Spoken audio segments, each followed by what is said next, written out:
Magandang araw po sa ating pamilyang Valenzuelano at bilang paghahanda sa darating na undas, muli nating ilulunsad ang tinatawag nating Ligtas Undas 2023 program.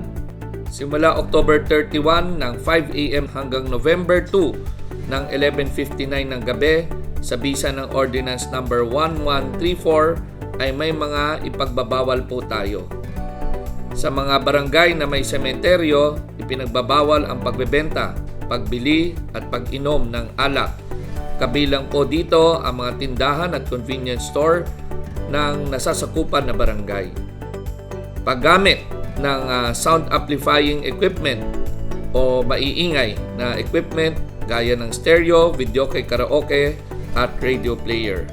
Sa loob naman ng mga sementeryo ay ipagbabawal naman ang pagsusugal, pagdadala ng matalim at flammable na mga kemikal at pagpapalipad ng drone. Sa mga magtitinda po sa mga pampublikong sementeryo, ito ay papayagan lamang sa mga itinalagang lugar sa labas ng sementeryo.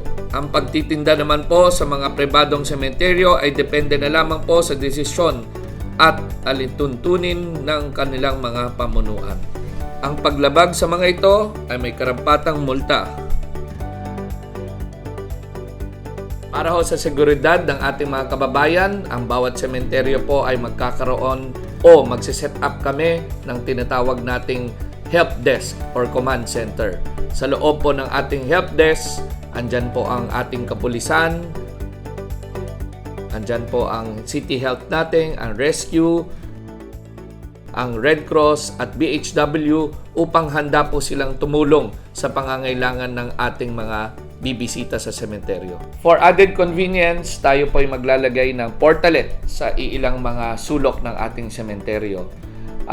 Para naman ho sa ating traffic rerouting scheme, lalong-lalo na sa Barangay Karuhatan, Venteriales at Maysan, magpo-post po tayo sa darating na panahon sa ating mga social media accounts at ito po ay bilang gabay sa ating mga motorists. Maraming salamat sa inyong kooperasyon.